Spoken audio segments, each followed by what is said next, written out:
But for the power system planning and design, the content, regarding the content, the power system performance, the syllabus is quite vast. Okay, the topics, the range of topics are more. So for this paper, you should consult a book. For every paper, it is required to consult a book, but particularly for this paper, you should consult to build up your concept. Otherwise, you will face problem in your interview or viva voce.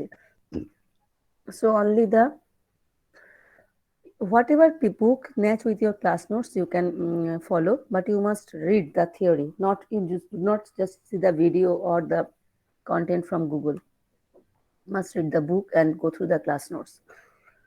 And for this paper, uh, I shall take the part 2, the second part of the paper, and Professor Shapun Kumar Goswami will take the other part. And I think we have a common class, that is today.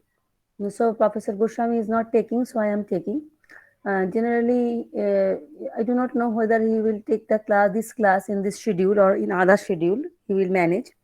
So if he takes this class in this schedule, then we shall do it on alternate as he will prefer. Otherwise, if he takes the class in other schedule, then I shall take both the scheduled class for me. If you see the routine in this class is written as slash, and another class on Thursday 2:30 that is written on my name. So that is my class, and this is a common class with Professor Goswami. This is the thing, and you know that after schedule time, I shall allow only 5 minutes to get entry. Then I shall not give any more entry in the class. It is very much disturbing. So try to come in time. So let us go to the topic now. And one more thing, those who do not want to attend the class, please do not. But do not attend and leave. Attend and leave. Do not. This thing you do not do.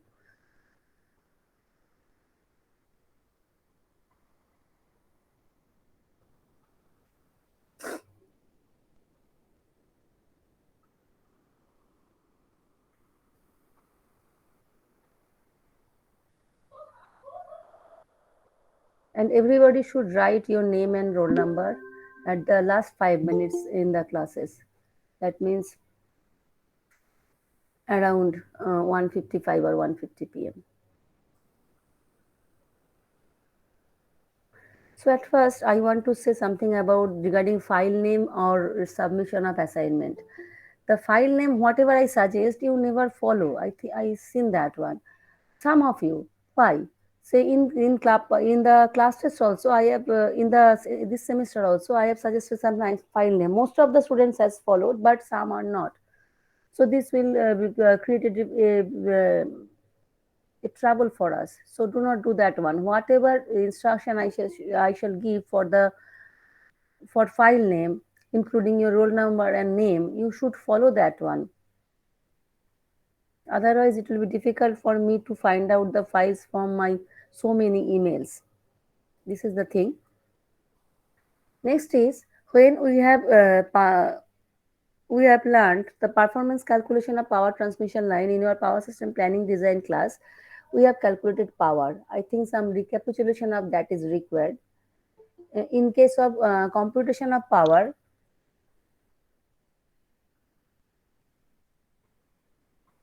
since I am showing the slide, so I cannot see the screen. So if I become offline, then you contact me over phone. I cannot recognize that one. And for performance calculation of power transmission line, if you calculate power, then there are three types of power: active, reactive, and apparent power. So how shall we calculate that? For apparent power calculation in AC applications, we take either voltage or current conjugate of current conjugate to calculate the power. If we take current conjugate, VI conjugate, then obviously when the current is lagging, in that case the VAR will come positive. So for lagging load, if we use equation S equal to VI conjugate, then inductive VAR will come positive. Similarly, the capacitive VAR will come negative. So if we use this equation, then if the value comes in the imaginary part positive, that means the VAR is inductive. Why it is required? When we do calculation for an interconnected power system, then we it is not possible to identify the difference between two voltage at every time, and to identify whether they are lagging or leading. We directly calculate them through VI conjugate. Then it is very much important to identify what type of var is this, inductive or capacitive. For that reason, this calculation is required. This is so much important. So if we use this VI conjugate, then inductive var will come positive, capacitive var will come negative. So say in a power system, say the power is 1000 plus J 200. 200 MVA, 200 MVA are say inductive. Then if we use this equation, then you will get this one, right? Because the power is actually inductive, right? Inductive. Now similarly we can use V conjugate I. So if we use V conjugate I, then same value will come, only the sign will come negative because you have used V conjugate. And if we use V conjugate I, then inductive var comes negative. So you will get negative. So both the calculation is valid, in both the way you will get the proper result. But you have to identify that. Okay. So if you know which equations you are using for calculation. So if you are using this equation is equal to voltage conjugate into current, then if the Q is coming negative, that means it is inductive, right? If Q is coming positive, then that means it is capacitive in that way. I hope you know this. I have already told you in your power system planning design class.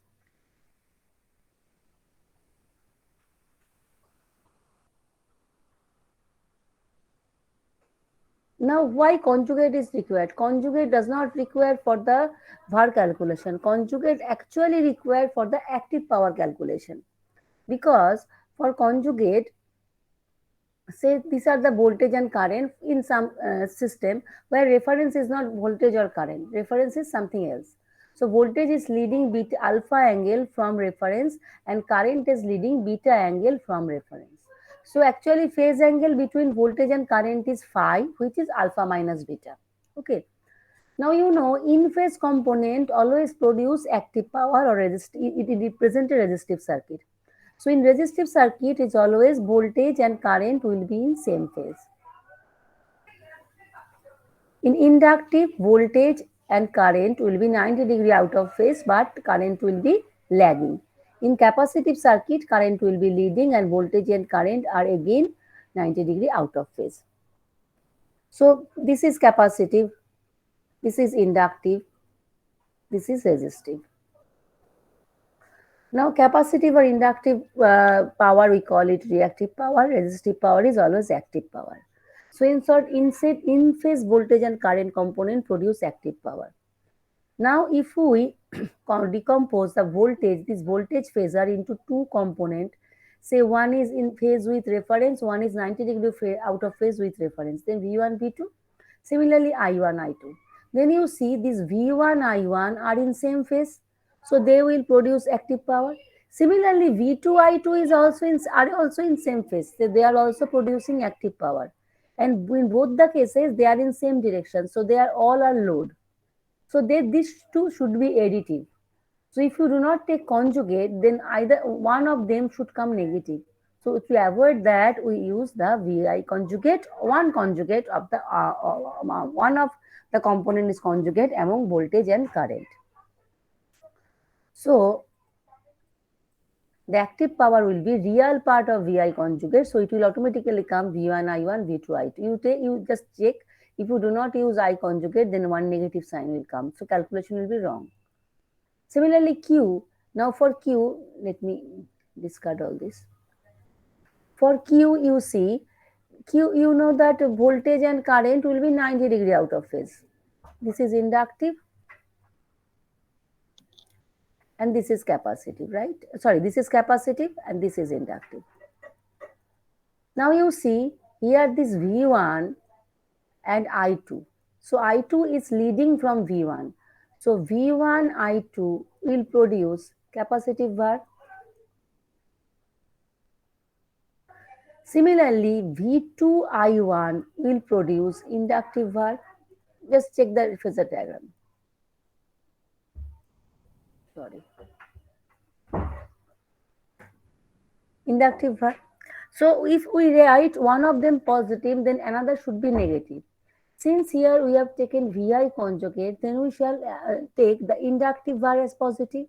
Then we should write as V reactive power as V2 I1 because inductive var is positive and minus V1 I2, right? It does not mean that overall calculation will give you the positive inductive var.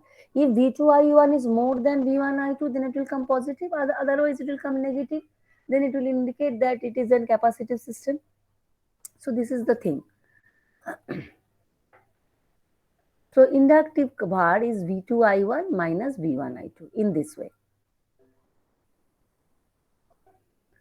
Similarly, if we use V conjugate I, we shall get the same thing.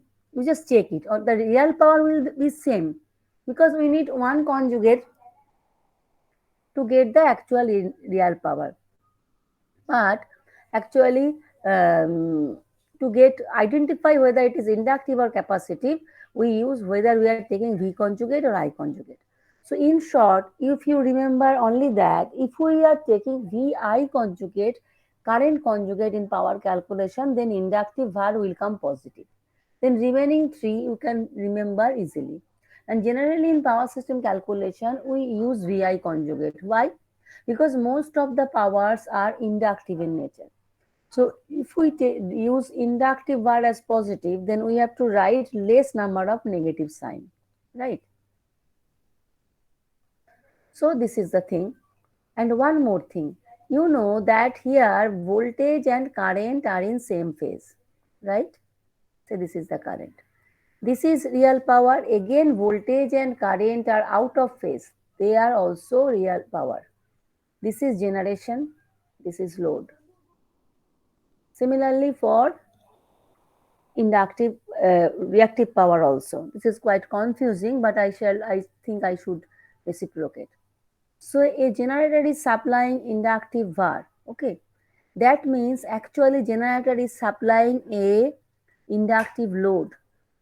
That means actually if you see from generator side, then current is all generator is actually acting as a capacitor. But we never see the right say in that way. Always we say that generator is supplying the inductive var in that way. So this was the part of recapitulation of our up to our last semester. Now let us go to the topic of this year. So at first I shall start with the power unit system. 1 minute.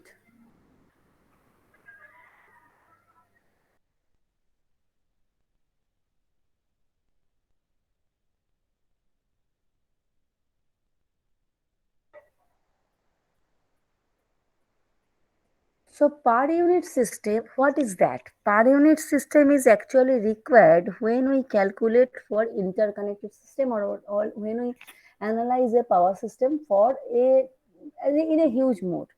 In your second power system planning design class, you have only one transmission line.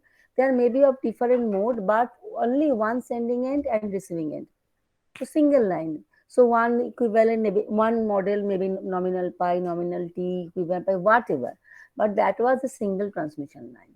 But you know, power system is a complicated, a huge interconnected network actually, where there are different type of voltage levels and from the generation to secondary distribution. So there to cope up with this huge variation in the voltage and current level as well as power level, always it is required to. From the next class, I shall not allow any student to come after 5 minutes after starting of the class. So If we want to analyze a system, at first we need a circuit. Say for a transformer, when you analyze a transformer, at first you do it, how do you calculate, say for a particular load, what will be the efficiency, what will be the loss for through a transformer? For that, you need an equivalent circuit. So how have you derived that equivalent circuit? I think you have done this one is in your first year or second year classes. Anyway, how did you derive? From the behavior of the transformer, you have derived a circuit which will perfectly represent the uh, properties, every properties of transformer. So, the leakage reactance, the loss, winding loss, everything. So, and that those applications are valid for per phase calculation in power system. So here also, if you see in the power system, I have shown from generating station to say primary distribution. You may think that why 33 kV motors are connected. So there, actually 11 kV to 132 kV, then 33 kV. So huge change in voltage levels are there. Now, if we want to analyze the circuit, say if we want to identify what will be the generated power required for a particular load of a motor. Load obviously mechanical load. So from mechanical load, you can calculate what is the electrical torque, what is the torque, what is the current is required. If the current is required, you know, then by KCL, KVL, by circuit calculation, circuit solution, you can get the what is the generated power required, including the loss. So for every component of the power system, we separately know their equivalent circuit. So if we connect them in per phase equivalent circuit, then we can get a total equivalent circuit. So if I just show it, it will be like this. Say not that particular will be required. Say this generator will be a voltage behind a reactance. Then transformer will be a impedance resistance. Then there is an ideal transformer. I hope you can understand. In secondary, then there is a again inductance and resistance in this way. Do you know this? Can you follow me? Can you follow me? Yes, ma'am.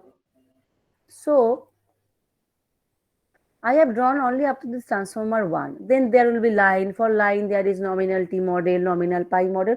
So anyway, the circuit will be very big, but we can draw it, and but it is not difficult. We can, this is simple circuit, we can solve it, series parallel circuit only. For transformer also we can identify, we can discard that ideal transformer by referring the secondary quantities to primary or primary quantities to secondary as per requirement. But the thing is that the in the equivalent circuit for generator voltage level is 11 kV. But for transformer generator voltage level is in primary side 111, secondary side 132. You can make it in either 111 or 132 by referring it to primary or secondary. But the transformer will be there, ideal transformer. So you have to I remember that when you are switching from the generator to transformer or transformer to transmission line, then voltage level is changed. So accordingly, you have to calculate the circuit calculations. So this is very much difficult when this voltage level, change in voltage levels are different. It is not that every transmission line connected to this system will be 132 kV. One may be 132, one may be 220. In that way, they may be interconnected through transformers. So for that reason, per unit system is required. Per unit system, per unit, that means per something like percentage. Percentage means per 100. In a class, if I tell that one student has got 80 marks, then it is how the student is in the class, how his performance. Then at first one question is will be arise that out of how much he has got the 80 marks. Is it out of 100 or out of 200? But if we say that he has got 80% marks, then it is clear that in every subject, in an average, out of 100 per 100, he has got 80 marks.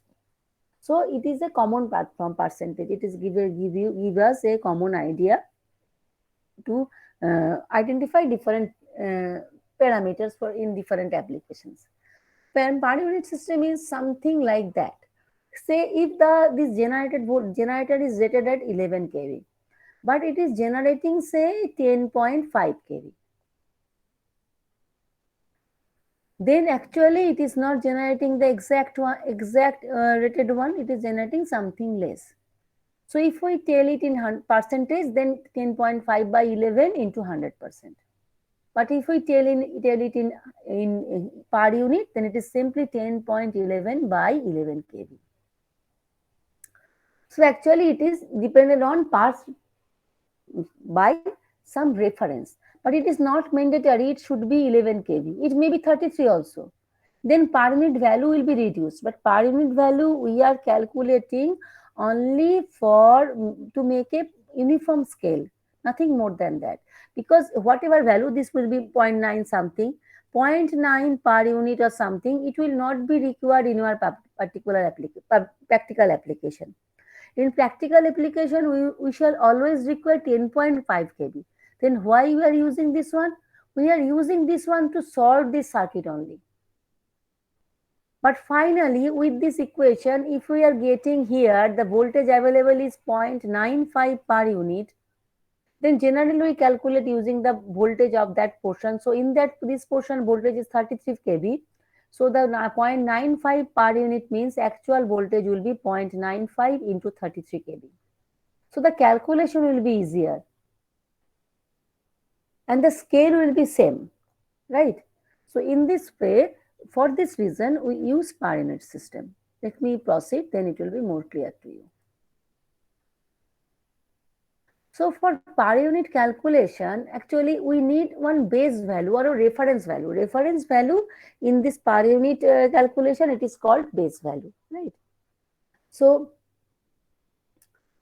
it will be actual quantity by base quantity. Say your actual quantity is 10 ampere. Then you can assume anything as base quantity. Say if you assume 100 ampere as base quantity, then per unit value will be a 0.1. If you assume 10 ampere as base quantity for 10 ampere current, then per unit value will be 1 per unit. But when you want to calculate the actual value, we always multiply it by the base value. So whether per unit value is 0.1, then you have to multiply it by 100 ampere, then it will come 10 ampere again. And for the base value of 10 ampere also, if you multiply the 1 per unit with 10 ampere, then it will again come 10 ampere. So it will not affect the actual value, but it will ease our computational effort. So actually, if I suffix A means current in ampere, V suffix B means voltage in volt. Then in that way, by voltage, current, impedance, power, if all our actual values are known, so for everyone, we have to know the base values or we have to assume some base values, IB, VB, ZB, SB. So based on that, we can calculate per unit values. In each case, we can get per unit values by dividing them by corresponding base values. So current, if we want to get per unit value of current, we must divide the actual value of current by base value of current, not by the base value of impedance, obviously. So in this way.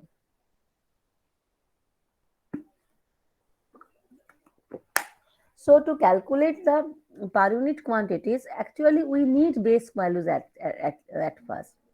And base value, you can theoretically or you can assume anything. But if you see this example, so for this generator part, you know the voltage is 11 kV, and for the motor part, voltage is 33 kV. So for generator part, if we assume 11 kV as the base voltage, then per unit the voltage will be 1, right?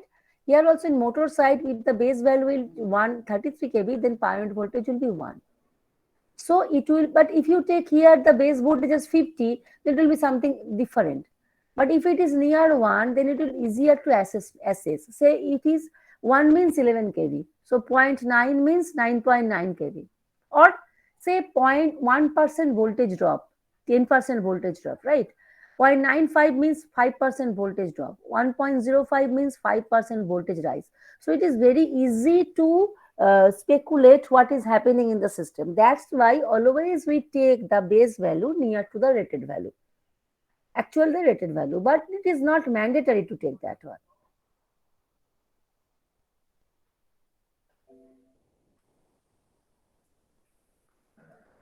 So impedance obviously Z in ohm by Z in Z base. Now Z base or A's base is will always be a real number.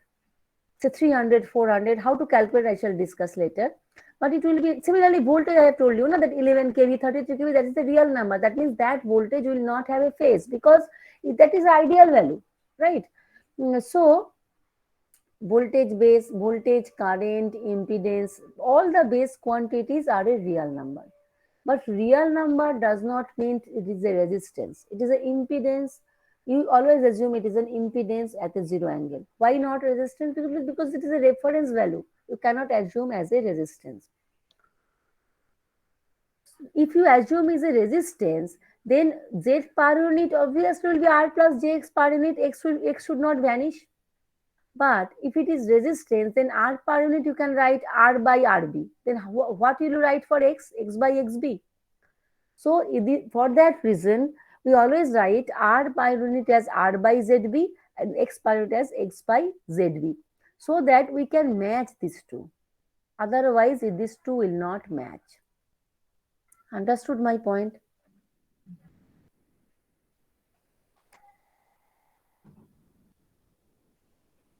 Understood my point? Are you there? Yes, ma'am. Similarly, for power, we never assume the base active power or base reactive power. We always assume base apparent power, MVA.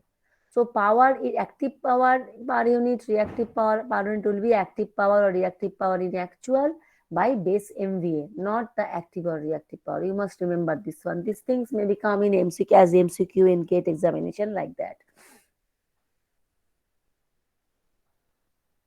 Now, for single phase system, so there is base impedance will be voltage by current, and MVA will be voltage into current. Now you see in a system, say for this power system, generally for every component, MVA and the voltage rating is given. This MVA, this voltage, because current will vary depending on the load. So for that reason, current is not given in any circuit. So for that reason, when we convert a system into per unit, always we take the base quantity, assume base quantities for voltage and power at first. So base MVA and base voltage at first. Now if we assume base MVA and base voltage as VB and SB, then you see from SB we can calculate IB. Then from this IB we can use here, we can calculate ZB also. So we have no need to you assume ZB and IB separately, and that should not be. Otherwise, they will not. This relationship will not match. So for that reason, we assume the base value of SB and VB only, and other two we can derive easily from them. Now base current is is IB is SB by VB. Then from there, from base impedance will be VB by IB. So IB we can represent by SB by VB from here. So it is VB square by SB. So actually current is not required for impedance calculation. You can directly calculate from the base voltage and base MVA.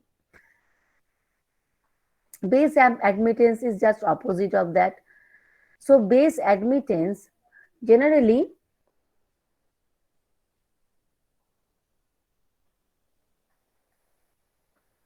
base admittance actually we do not use more generally, but we shall use in this way.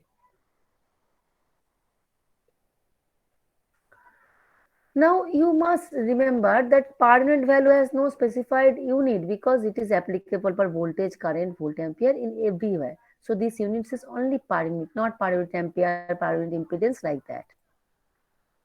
And for every voltage calculation, KVL should be valid. For power calculation, S equal to VI conjugate should be valid. Because these are the basic rule of any circuit or and for power system, because power system is nothing but a huge circuit. Now let us consider the star connected system or star connection. Now for star connection, base quantity is, if in line terms, it will, if it be VLB, then phase quantity into root 3 must be line quantity, and current will be same in phase and line.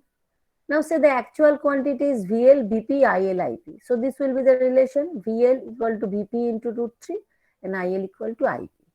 Now if we calculate the per unit quantity, if we want to calculate line voltage in per unit, then obviously it will be line actual line voltage by base value of line voltage. Now we can represent the base actual value of line voltage as phase voltage into root 3. Base value of line voltage equal to base value of phase voltage into root 3. Now you see this root 3 will be cancelled out. So Vp by Vbb. So this will be the phase voltage in per unit. Now see, it is coming line voltage in per unit or phase voltage in per unit is same. Obviously it will come same, because say for 11 kV voltage, this is line to line. If you take 11 kV as base, then the per unit value will be 1 per unit. This is for line voltage.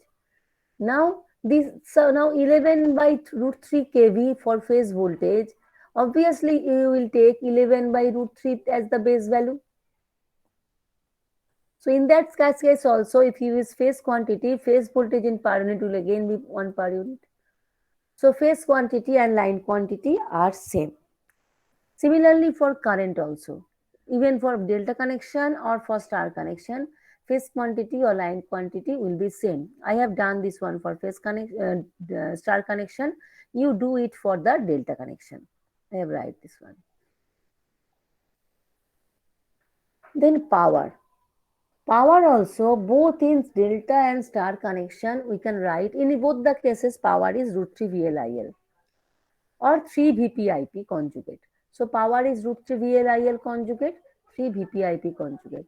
Then in base quantity, power is root 3 VLIL conjugate. I have not written because here IL is the real quantity. Similarly, 3 VPIP in base quantities, here current is actually real value. So I have not written the conjugate. So if we write in terms of three phase quantities, in terms of line quantities, then VL per unit into IL per unit conjugate. Similarly, in the phase quantities, it will become the same VP per unit and IP per unit conjugate. So both will become same. So actually, if a power come in this way, 0.9 say per unit, right? Here also 0.9.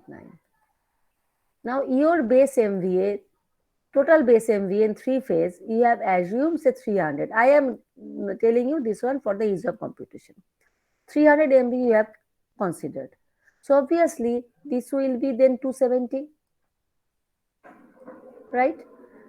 In terms of per phase means single phase or per phase. In per phase, base quantity will be 100 because 300 by 3. So it will be again 100. So if we want to convert actual quantity of phase value, then you should multiply it by 100. It will come 90, right? 90 per phase. Then 90 per phase into 3 phase will obviously be 270. So in both the way, calculation will be same. Have you understood?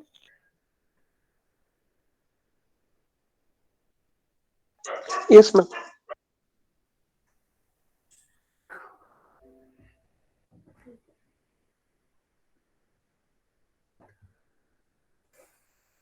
So actually power is VLIL per unit conjugate, VL per unit, IL per unit conjugate, or V per unit, I per unit conjugate. Both are same. Now let us go for the base impedance. Base impedance, generally impedance should be a phase quantity. So we must calculate using phase quantity. So it will be VPB phase quantity. I am right. It should be ZP. Now I am calculating the base value of impedance using phase values. So I have written ZPB. So VPB square by SB single phase, right? Then using line quantities, if we just same impedance, we are calculating using line quantities. So it will be voltage and MVA in line quantities. So VLV square by SB 3 phase. Now VLB is root 3 VP, root 3 into phase values. And total 3 phase power means 3 into single phase power. Now these two 3 will be cancelled out. So it will be simply as the phase quantity in terms of phase quantities, right?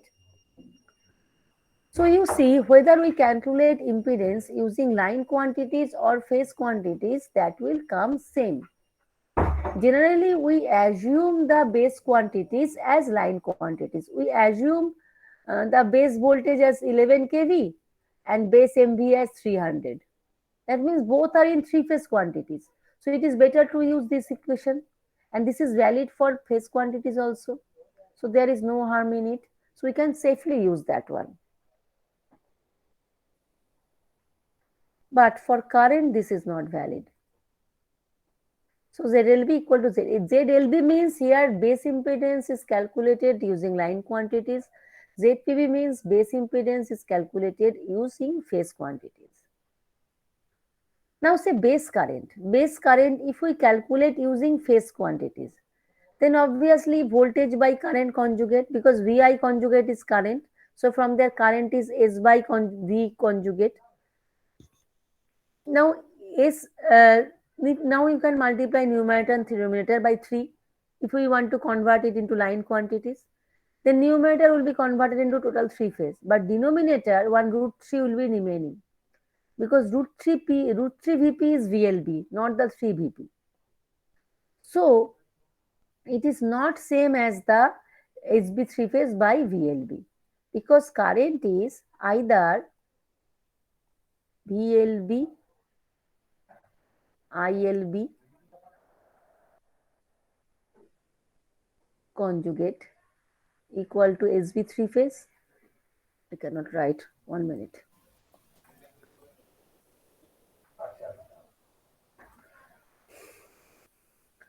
If we want to calculate using line quantities, then it ILB will be this one and IPB will be this one. So both are not same. So if we use the line quantities, this line quantities, we always use this equation, not this one, right? Because both of these are not same. So the line quantity for the current calculation, we always use line quantities. We shall never use the base quantity, phase quantities. But for impedance, we can use phase quantities as well as line quantities. But generally, we use line quantities because phase quantities we have to derive. Generally, voltage base values we assume as phase quantities.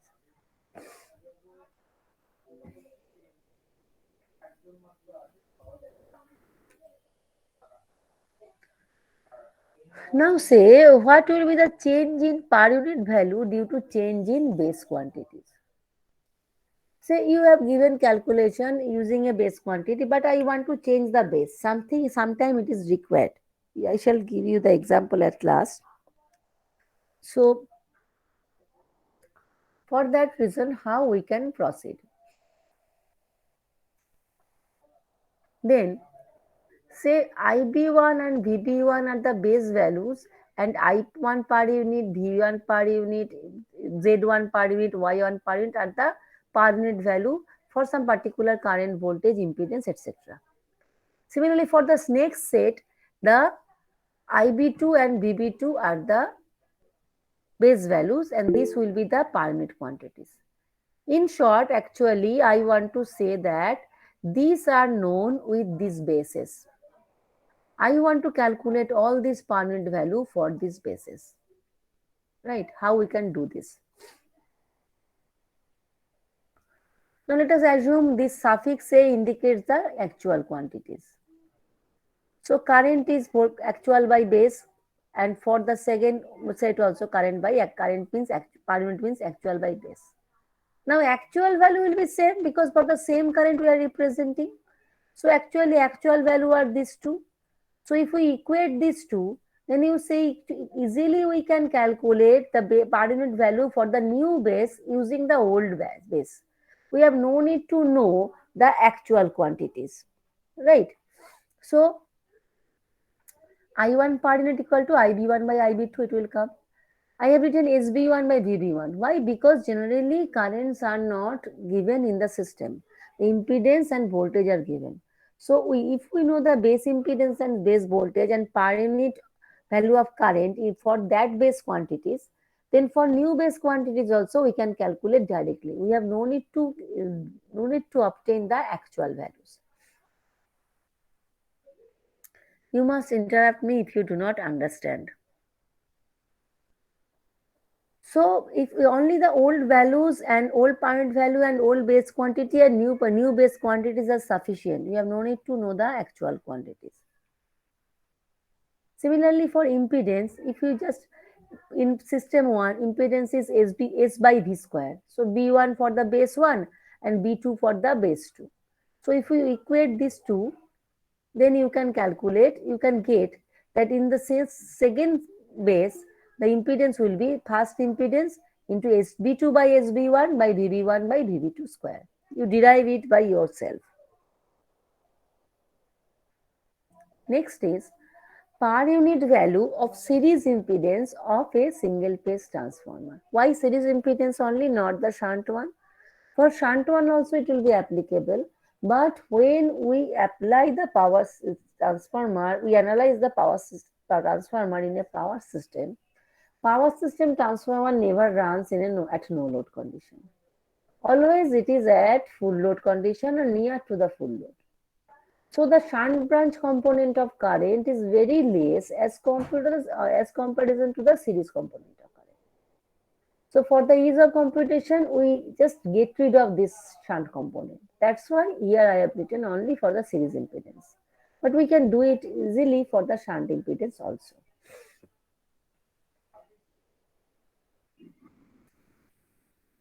Now let us assume that Z1E and Z2E are the series impedance of the transformer referred to the primary and secondary respectively. So Z1E, if we represent total transformer secondary resistance in the primary, then it will be primary resistance plus secondary resistance into N1 by N2 whole square. N1, N2 are the turns of the primary and secondary, or the turns ratio is N1 by N2. Similarly, Z2E is R1 plus JX1 into N2 by N1 whole square plus R2 by JX2. I hope you know all this. Now you see simply, so Z2E, if you multiply Z1B E by N2 by N1 whole square, then you are getting Z2E simply. Okay. From these two equations, we can write this. Simply, obviously, then again Z1E equal to Z2E into N1 by N2 whole square. Now let us assume the base quantities are IB1, BB1, ZB1 on the primary side.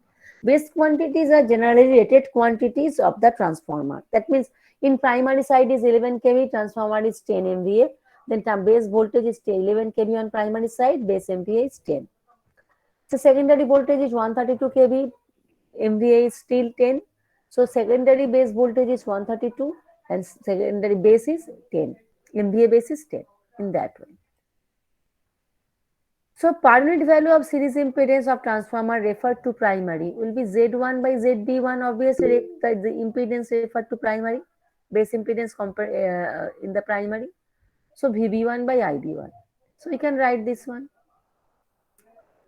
Similarly, for secondary side, it will be Z2E by ZB2, whatever component, because ZB1 and ZB2 will be totally different, because in primary side voltage and secondary side voltage in transformer is totally different. That is the example I have given. Primary side voltage is 11 kV, secondary side voltage is 132 kV. So transformer rating is 10 MVA. So VB2, IB2, VB1, IB1 all will be entirely different. But these two equations are valid. Now you know from the MMF balance equation, IB2 equal to N1 by N2 into IB1 and VB2 equal to N2 by N1 into VB1, because voltage per turn will be same. Now Z2 per unit is Z2E into IB2 by VB2. Just replace all this IB2 and VB2 by the IB1 and VB1. We can replace. Then it will simply come Z1E into IB1 by VB1. So Z1E per unit. So When you draw an equivalent circuit of transformer, see if we do not bother about the shunt branch. This is the transformer equivalent circuit referred to primary. I hope this is I have drawing the right thing. Is not it? Ideal transformer you cannot get rid of. Is not it? Is it the transformer primary transformer equivalent circuit referred to primary or not? And this is the circuit when it is referred to secondary. Can you follow me or not? Yes, ma'am. So this is the thing. Now you see this equivalent value Z1E and this equivalent value Z2E, if you calculate using actual quantity, they are totally different. But if you calculate in per unit value, they are same. So that means you have no need to bother whether it is in transformer primary side or secondary side. And one more thing I should mention, as I have told, rated quantity we always assume as base value. So if this prime transformer primary side is 11 kV, secondary side is 132 kV. If you consider in per unit, it is 1 per unit, it is also 1 per unit, is not it? So it is not required this transformer anymore. We can consider it as a single line. So we can get rid of that ideal transformer part also. Can you follow me?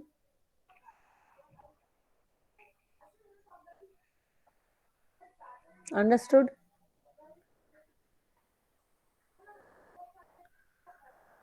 If you do not reply, how can I understand that whether you are following me or not? Yes, ma'am.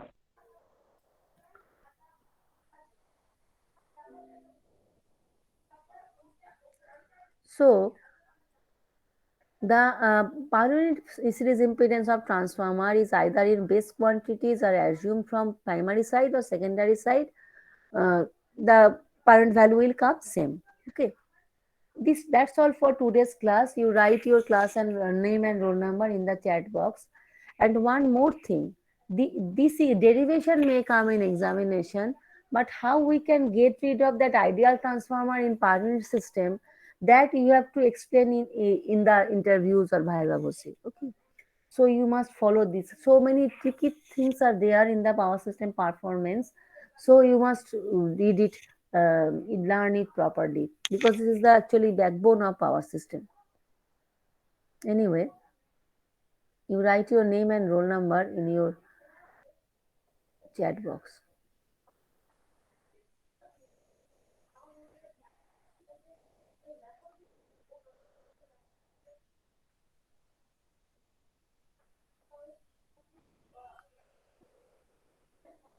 If I do not inform you anything, that means I shall take the class. Okay.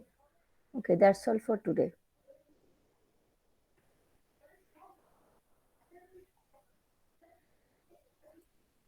Thank you.